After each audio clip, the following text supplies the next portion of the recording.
Welcome back or welcome to my channel. My name is Taylor and today we're doing my October reading wrap up. But before I open the video, remember to like, comment, and subscribe if you love all things books.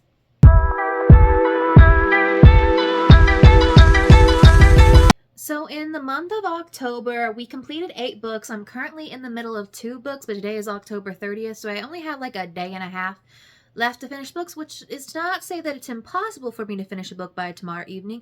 I'm just saying that I probably will not. And plus tomorrow is Halloween, so my festivities will be taking up the majority of the day.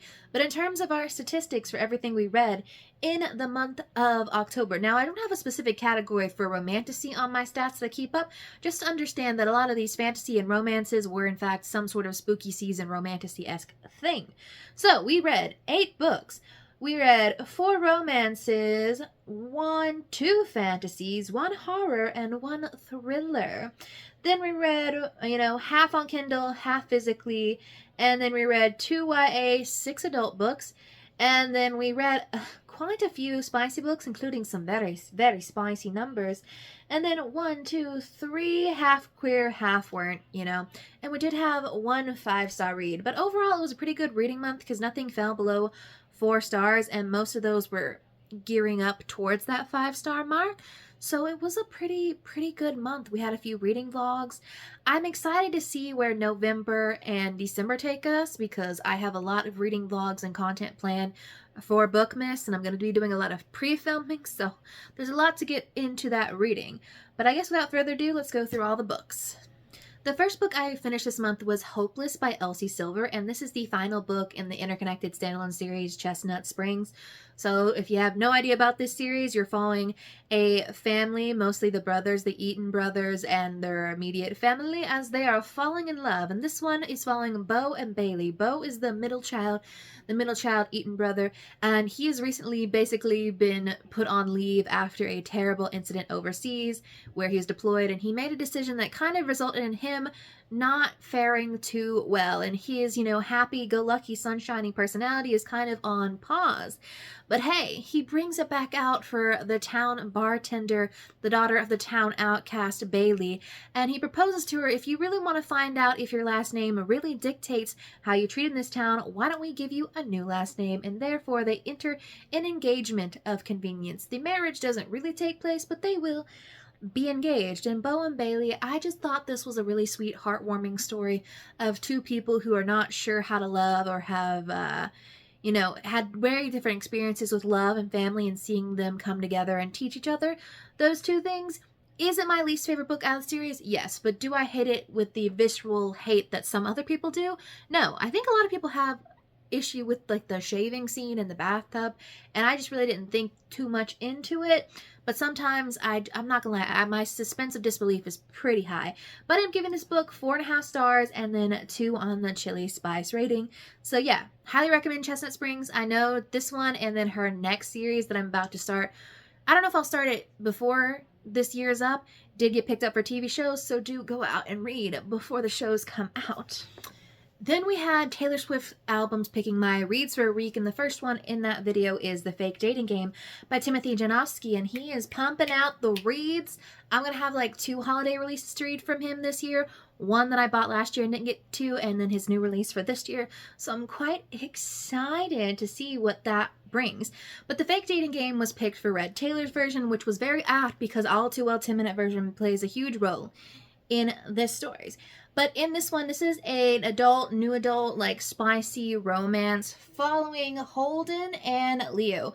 So Holden, he is still reeling from his mother's death 6 years later, and he's not really gotten past the grieving stage. But he thinks the best way to help him through things is to enter into the game show that he and his mom loved, Madcap Market. But when he tries asking his boyfriend to join him, well, his boyfriend dumps him.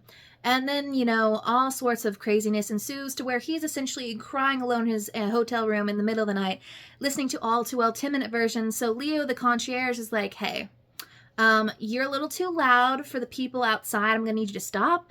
But I'm going to bring you pizza and board games so you can sit out and cry it out. And so they strike up a deal where they pretend to be lovers on TV show, fake dating, in order to win the money. And let's just say they're both going through it. They're both in financial crisis like the rest of the world is today. And I will say another thing about this book. I gave it 4 chili spice because, frankly put, from like, I'd say maybe page 50 to the very end, these two favorite places to be on top of each other, and that really doesn't stop. These two, spicy. It is an afterglow novel, and if you know anything about the Harlequin afterglow plus, they tend to get very spicy. So if you don't like that, you know, stay away. But I give it 4.5 stars. If you want queer, spicy, quick read, this one might be for you. I think it may be better during summer, but hey, All Too Well is a big theme for it, so maybe you can read in the fall and still have the same enjoyment as I did. Then I pulled a wild card in that Taylor Swift video, and I had to look for non-album singles. So the one I settled on was 2 is Better Than 1, and that is, and the one that I picked for that was Sorcery and Small Magics by Maiga Ducey. So this is sort of a cozy romantasy. It is the first book in what is going to be a trilogy, so I don't know if I want to pick up the next book. I want to know what happens in the romance going forth, but also, like, cozy is not my vibe, so I'm like, is there going to be any action worthy of me reading it? There was action in this book. But to tell you, this one is following Leavander Lovage. He lives in a world where essentially magic users are divided in 2. Ones who can write spells and infuse them with magics, and the other ones are the ones that can actually cast the spell work. Leavander is the one who can write the spells, and his, like, academic rival is Sebastian Graham, the one who can cast the spells. But one day when they're partnered up in class, and a control spell is accidentally cast on Leavander by Sebastian, they have to go seek out the sorcerer who can essentially write any kind of spell to undo any other spell. And while they're doing that, lots of craziness ensues. So yeah, there is action in here, but I don't know. This one is more of for the vibes read, is how I would call it. So you will have moments that peak in the plot, but really it is for the vibes. However, that ending, I have my thoughts. I'm like, Leavander, I got thoughts that you might be overlooking some things. It's also single POV, so would like to have Sebastian Graham's point of view. I end up giving this book 4 stars, and there's no chili spice in it, but it is queer. So if you're looking for queer, cozy romantasy that's also part of a trilogy situation, might be for you. Then we did our spooky season vlog, in which I rolled the wheel, and each specific monster chose what I read. For this one, we had a zombie roll. The Black Girl Survives in this one is a short story collection written by Black authors talking about how Black girls essentially survive their various horrific settings to sort of counter the trope, you know, of the BIPOC friend, and particularly the BIPOC girl dies first.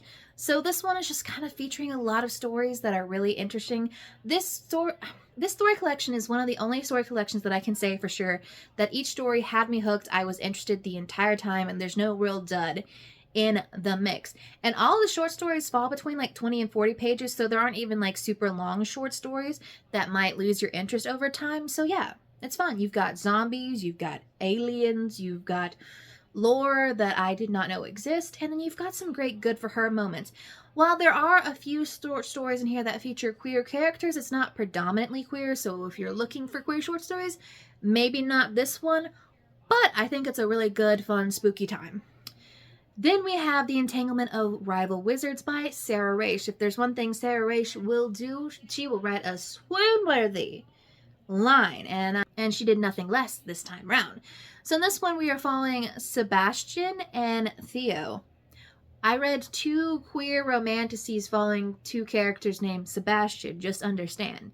And they were both academic rivals. I don't know how that happened, but The Entanglement of Rival Wizards was my preferred read. So this is based off of Dungeons & Dragons. Oh, I don't know anything about Dungeons & Dragons, but hey, I feel like this world thoroughly encaptures it. So we have Sebastian. He's our main character. He's our only POV that we get. And there's conjuration and something. But either way, Sebastian and Theo are in rival, like, majors. But they are essentially tasked with working on the same master's thesis. So they have to share a lab and are forced to share a lab. And they find out during this process that they might not hate each other as much as they thought. They, in fact, might be in love with each other. And from the 50% on, their favorite place in the world is to be on top of each other. And there is lots of, like, harder topics discussed in here, particularly on the part of Theo, whose mother is, you know, currently very ill. And then on the part of Sebastian, who's reeling from lots and lots of childhood trauma. So yeah, if you don't like a lot of spice, particularly spice at the beginning of a relationship that may not necessarily start out on the most, like, communicative note. Maybe don't read this, but hey, I liked it. 4.5 stars and then 3 on the chili spice. Honestly, the fake dating game and this one probably would have gotten the same rating if the spice had started earlier in this book. But it didn't. It didn't start till the 50% mark. So yeah. But hey, I highly recommend, and there is a sequel to this one. However, Sarah, I am still in fact waiting on Iris's book. Because you gave me Good Luck Yourself, The Nightmare Before Christmas, and you alluded at Iris's story, but you're not going to give me the sapphic storyline that I want. Hey, just saying. But the next one revolves an orc, and I have questions. Then we had Kindle Unlimited release their Scared Sexy collection, which is a series of romantic novellas centered around Halloween that they got popular Kindle, romance authors to do. They did this for Christmas last year, and I think they also did it for Valentine's Day last year. But the first one that we completed was My Boyfriends Are Monsters by Kimberly Lemming. And if you know me and Kimberly Lemming, there's not a Kimberly Lemming book that I have found that I dislike. Only one book has gotten 4.75 stars. Every other book was 5 stars, including this little novella. So in this one, we're following a woman whose name I cannot remember. What is her name? If there's one thing about me is I can remember the plot, but I will never remember a character's name. But you're following a nameless woman in my head. She has a name. I just won't tell you. I just can't remember it. Who essentially agreed to go on a hike with her boyfriend and his friends. And then they get into a fight on the mountain, and the boyfriend's like, well, just stay here. And, like, he strands her on the side of a mountain, and she's like, fuck this. Then she throws a coin in a wishing well and wishes to be loved and cherished. And, of course, the eternal creature, immortal being that haunts these woods, that is attached to these woods, is like, well, might as well. She is in fact his priestess, and therefore he must worship. So a bunch of craziness ensues. You find out why there are tentacles on the cover. Monster Romance Girlish Dream, 5 stars. I gave it a 1 on the chili spice. However, there's only one spicy chapter. The 1 is warranted to the type of spice, not for the amount of spice. There is, because otherwise I would have given it like 0.5 on the spicy rating. But please read. Please read immediately if you are into monster romance. This is for you. Then the other one I read from that Scared Sexy collection was Hot for Slayer by Allie Hazelwood. I really loved her holiday novella that she released with Amazon last year, so I thought, well, surely she's going to be able to give me something for spooky season, and she did deliver. Now, I do remember the character's name in this one. However, can I say it correctly? Probably not. I think it's Ethelrith. Ethelrith? And the fact that I can remember the other guy's name, Laszlo. Do you know how often I could not figure out what that guy's name? Like, I'd be reading on page and I'd be like, is his name Enzo? No, it's Laszlo. Either way. So essentially, Laszlo was tasked with being the vampire slayer that took out Ethelred's entire vampire bloodline. And she has been, running from him for the past however many centuries. But one day when he catches up to her trying to save her from another vampire because only he is allowed to kill her, he bumps his head and forgets everything. And now it's up to Ethelred to remind him about his life. And she's like, well, shit, can't tell him who I actually am because don't need this man to kill me.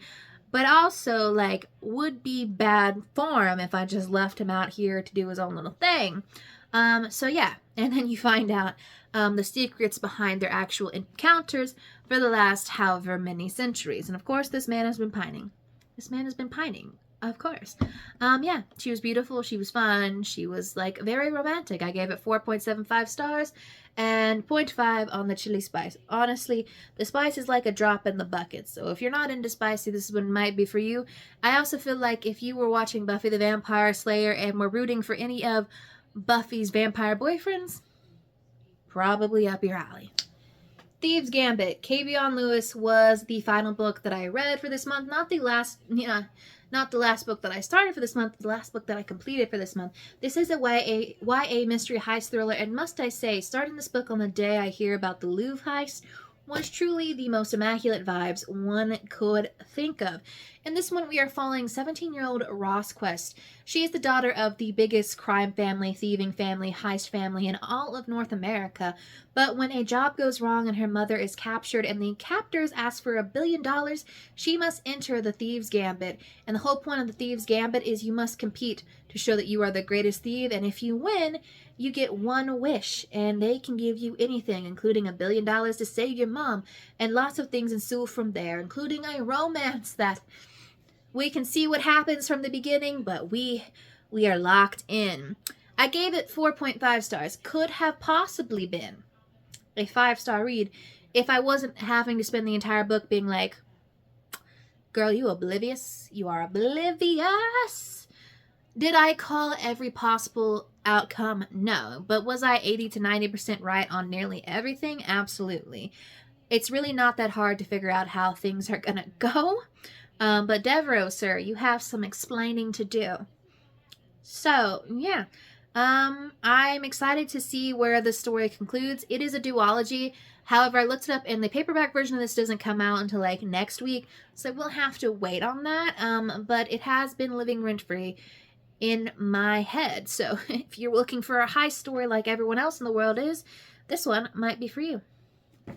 I also will say, as a fan of Leverage Redemption, and Leverage Redemption, the found family and the found heist thieving family, I think that would be up your alley. But those are all the books that I completed in the month of October. I had a good variety. I had lots of fun. The spooky season vibes were truly peak. So let me know what you read in the month of October. What are you most excited to get into in these last 2 months of the year? And I will see y'all in the next one.